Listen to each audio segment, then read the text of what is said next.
SAW baca di saat sholat subuh. Seseorang usahakan agar dia bisa membaca apa yang Nabi SAW pernah baca, walaupun saya bilang tadi sekali seumur hidup. Ya. Kemudian juga itu sudah kita bahas panjang lebar sampai di poin nomor 2 di halaman 85, bacaan sholat duhur dan asar.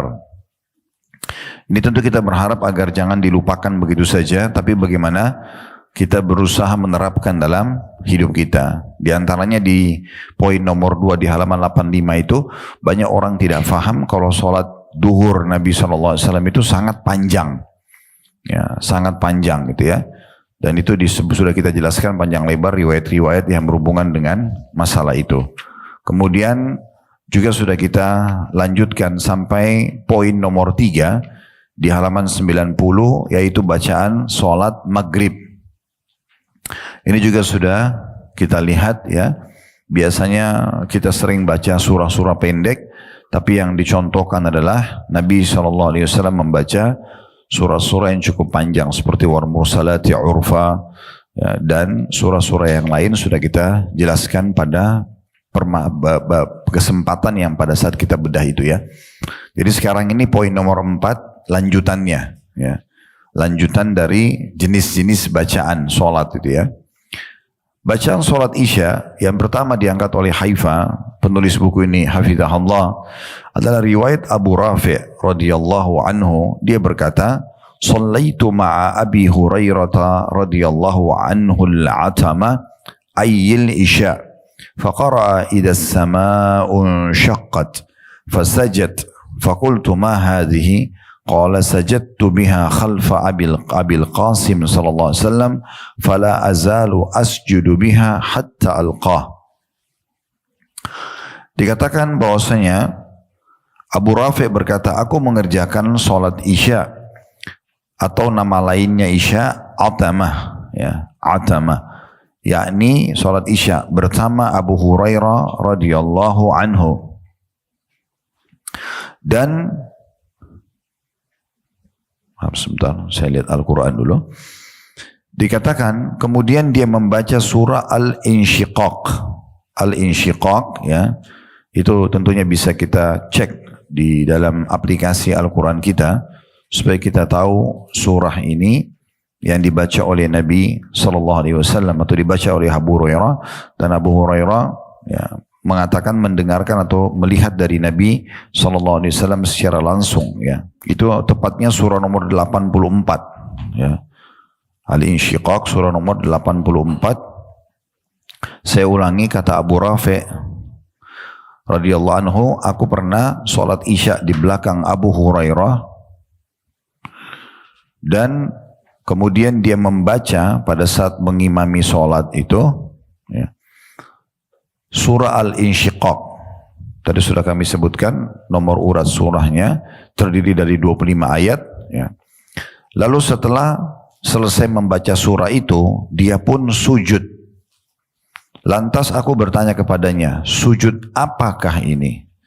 Maka Abu Hurairah mengatakan, aku bersujud sesudah atau setelah baca surah tersebut ketika menjadi makmum di belakang Rasulullah sallallahu alaihi wasallam ya. Dan aku akan selalu mengamalkannya sampai meninggal dunia. Ya. Hadits ini bisa saja yang dimaksud adalah, kalau bisa lihat buka surah Al-Insyiqaq, bisa buka surah itu di aplikasi Al-Qur'annya. Ya, surah Al-Insyiqaq yang sedang disinggung ini ya, yang sedang dibahas. Ada 25 ayat, sudah lihat surah nomor 84 ya. Coba dilihat ayat 21-nya. Itu memang ada ayat tentang sujud. Wa idza quri'a 'alaihimul Qur'anu la yasjudun. Dan apabila Al-Quran dibacakan kepada mereka, maka mereka tidak bersujud. Nah, kalau saya tidak tahu aplikasi Al-Quran yang Bapak Ibu pegang, tapi kalau yang saya memang ada tanda mihrab ya, berarti disuruh sujud ya, karena ada kata-kata sujud di situ. Jadi supaya kita connect dengan riwayat ini ya, itu yang menyebabkan kenapa Abu Hurairah sujud radhiyallahu anhu itu ya. Jadi kita perlu titik beratkan sebab sujudnya Abu Hurairah di sini. Yang pertama, beliau sujud pada saat sholat karena sunnahnya sujud pada saat ada ayat sujud. Walaupun ini tidak apa-apa kita nggak sujud, gitu ya. Tetapi sudah kita bahasakan, kita sedang membahas sunnah-sunnah tambahan. Jadi setiap lewat ayat tentang sujud, usahakan sujud walaupun lagi sholat. Kita sujud, kemudian bangun lagi, melanjutkan ayat setelahnya. Kalau dia berada di akhir surah, ya, di akhir surah, misalnya wasjud waqtarib, ya, di dalam surah Al-Alaq, ya, di akhir ayat, maka kita sujud, kemudian kita bangkit, lalu lanjut surah lain, tidak masalah. Walaupun 1-2 ayat, baru kita ruku, kemudian kita i'tidal dan seterusnya. Ya. Kemudian dalam riwayat ini disebutkan ada contoh sunnah yang lain, yaitu Abu Hurairah menambah setelah salam sujud lagi. Jadi di sini kayak ada 2 kali sujudnya. Kalau baca surah Al-Insyiqaq, dibaca pada saat tilawah ayat 21-nya, dan kalau dalam sholat setelah salam Abu Hurairah sujud lagi. Kenapa beliau sujud di sini lagi? Karena perhatikan ayat 21, di sini bukan hanya karena ada perintah kata-kata sujud, tapi perhatikan ya, wa idza quriya alaihimul qur'anu la yasjudun. Apabila Al-Qur'an dibacakan kepada mereka, mereka tidak bersujud. Jadi di sini seperti makna ayatnya sedang disinggung oleh Allah Subhanahu wa taala. Orang-orang kafir itu mereka kalau mendengar ayat Al-Qur'an pun mereka tidak mau tunduk.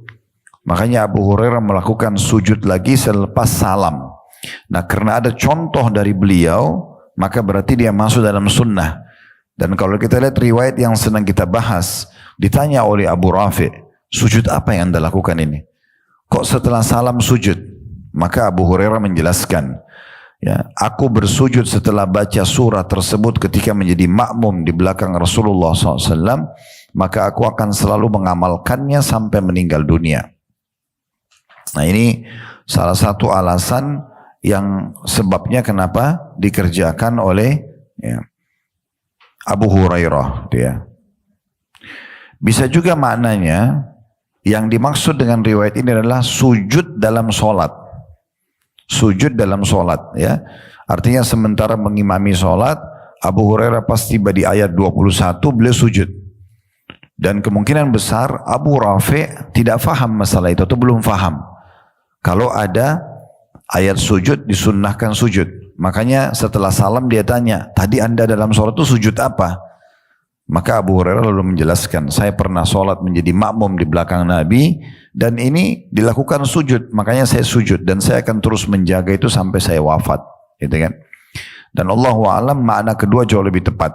Ya, artinya memang bacaan ini dikerjakan atau sujud ini dikerjakan dalam sholatnya Abu Hurairah yang biasa dikenal dengan sujud tilawah. Baik, kita ambil pelajaran daripada hadis ini. Yang pertama, kedudukan Abu Rafi' radhiyallahu anhu atau rahimahullah, ya, di mana beliau yang menceritakan kronologis daripada sholatnya di belakang Abu Hurairah, dan tepatnya di waktu sholat Isya, dan Abu Hurairah mencontohkan pada saat membaca surah Al-Insyiqaq, tepatnya di ayat 21, beliau sujud dalam sholatnya. Pelajaran yang kedua, ya, kedudukan Abu Hurairah radhiyallahu anhu, di mana sahabat yang mulia ini bernama Abdurrahman ibn Sakhr. Abdurrahman ibn Sakhr, dan beliau berasal dari kota Taif. Ya. Tidak asing kota Taif buat kita sekarang karena sering didatangi oleh para jemaah haji, jemaah umroh, ya. Jadi dulu waktu Nabi SAW mengepung kota Taif, Allah belum mengizinkan untuk menembusnya itu, ya. Tetapi mereka tunduk setelah terjadi perang Hunain, dan sempat para wanita mereka dan anak-anak mereka menjadi tawanan kaum muslimin. Akhirnya mereka datang untuk menyatakan masuk Islam dan dibebaskan oleh Nabi SAW itu, ya. Dan ini juga efek daripada doa Nabi. Waktu Nabi SAW berdakwah kurang lebih 10 tahun di Mekah, itu semua totalnya 13 tahun, tapi 10 tahun masa kenabian di Mekah, tidak ada orang yang masuk Islam kecuali 153 orang saja. Karena betul-betul waktu itu diisolasi sekali, Islam. Jadi tidak boleh orang bertanya tentang Islam, tidak boleh orang belajar Islam, dan kaum muslimin di Mekah itu tidak aman. Setiap kali ditemukan ada yang pukul, ada yang ambil hartanya, ada yang bunuh, nggak kena hukum. Maka Nabi SAW berpikir untuk mengekspansi dakwah beliau, coba berdakwah di luar kota Mekah, kemudian beliau menuju ke kota Taif. Tapi orang-orang Taif menolak pada saat itu. Ya, pemimpin-pemimpin mereka dalam sebuah asar disebutkan setelah didatangi oleh Abu Lahab, paman Nabi sendiri, itu menolak dan menyuruh masyarakatnya untuk melempari Nabi dengan batu.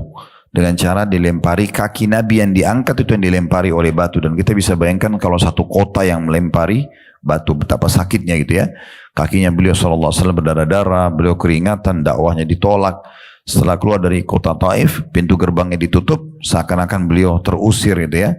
Beliau duduk di bawah sebuah pohon.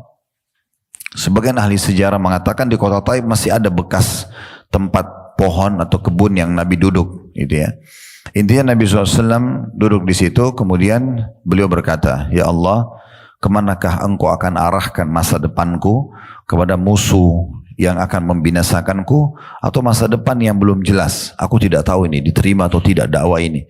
Tetapi kalau engkau tidak murka ya Allah, engkau tidak menilaiku salah dengan perjuanganku ini, aku akan terus berdakwah. Aku akan lanjutkan estafet ini."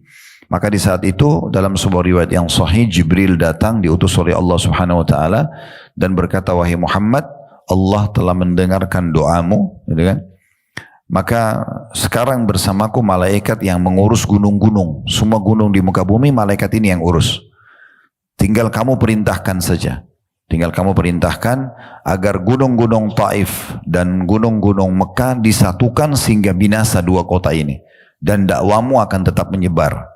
Atau kamu bersabar ya, dengan penolakan-penolakan mereka, dengan gangguan mereka, toh juga dakwamu akan menyebar."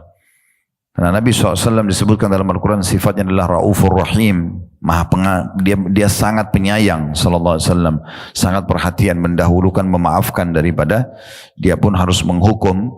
Maka Nabi SAW mengatakan, "Kalau gitu aku bersabar. Dan aku berharap nanti dari keturunan mereka, maksudnya Mekah sama Taif ini, keluar orang-orang yang beriman kepada Allah." Dan ternyata doa Nabi diijabah oleh Allah. Keluarlah dari Abu Jahal yang dikenal dengan Fir'aunnya umat ini, Ikrimah, namanya Ikrimah. Sahabat ini dulu suka sekali memerangi kaum muslimin bersama ayahnya. Suka sekali menyerang kaum muslimin bersama ayahnya. Tapi setelah pembebasan kota Mekah, dia masuk Islam. Dan akhirnya mati syahid di perang Yarmuk. Dari dari Umayyah bin Khalaf, majikannya Bilal yang banyak menyiksa kaum muslimin, termasuk yang meletakkan batu panas di dada Bilal di Mekah. Itu lahir Safwan yang juga masuk Islam pembebasan kota Mekah dan menjadi pejuang kaum muslimin. Kita tahu juga Wahsy, orang yang membunuh Hamzah di Mekah, di Uhud, itu juga masuk Islam pembebasan kota Mekah. Kita tahu dari Al-As bin Wa'il, orang yang sangat benci dengan Nabi SAW dan Islam, itu lahir Amr bin As yang menjadi sahabat Nabi dan termasuk ciri kecerdasan Islam. Kalau disebutkan orang-orang cerdasnya kaum muslimin, pasti nama Amr bin As tidak luput dari itu.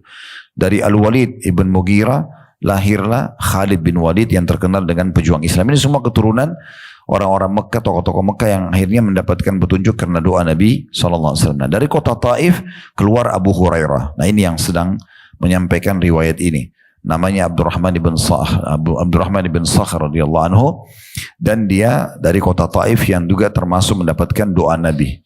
Beliau masuk Islam hanya beberapa bulan sebelum wafatnya Nabi SAW. Tapi kalau kita cari tahu orang yang paling banyak meriwayatkan hadis dari kalangan laki-laki, kita akan temukan Abu Hurairah. Karena begitu masuk Islam, dia betul-betul menekuni Islam, banyak menghafal hadis-hadis Nabi SAW, banyak menyampaikan. Sampai sebagian sahabat saja di masa hidup mereka, itu masih ada yang curiga sama Abu Hurairah. Ya, karena banyaknya hadis yang dia sampaikan gitu ya. Tetapi akhirnya sahabat pun menerima karena memang apa yang dia sampaikan itu memiliki saksi-saksi. Banyak orang yang mengetahuinya. Nah, Abu Hurairah ini cukup banyak meriwayatkan hadis. Tadi itu sedikit kronologis tentang beliau. Di antaranya adalah riwayat tentang cara sujud, ya. Sujud tilawah yang dibaca pada saat terlintas ayat atau surah dari ayat-ayat Al-Quran yang ada kata-kata sujudnya. Ini faedah kedua dari hadis. Faedah pertama kedudukan Abu Rafi', faedah kedua kedudukan Abu Hurairah dan sudah kita sebutkan kisahnya. Pelajaran yang ketiga yang bisa diambil, bahwasanya salah satu yang dicontohkan oleh Nabi SAW dan itu disampaikan Abu Hurairah dalam sholat Isya, baca surah Al-Insyiqaq. Jadi kalau bisa jadikan ini sebagai salah satu program kita menghafal surah Al-Insyiqaq, karena ini hanya 25 ayat ya, dan pendek-pendek. Ya, coba tadi kalau masih terbuka aplikasi surah Al-Insyiqaq, coba lihat ayatnya pendek-pendek ya. Itu mudah sekali ya. Dan salah satu kebijaksanaan seorang muslim adalah Bapak Ibu usahakan menjadikan target minimal seminggu sekali, kalau tidak sebulan sekali, hafalan Qur'annya bertambah. Walaupun hanya 2 ayat, 1 surah, kalau surah-surah pendek, minimal itu ya. Jadi selalu ada tambah ya. Sehingga kita tidak tahu keberkahan bagaimana Allah membuat kita menghafal Al-Quran, tapi usahakan ada tambahan. Kita menambah. Jadi tidak puas dengan surah-surah yang kita sudah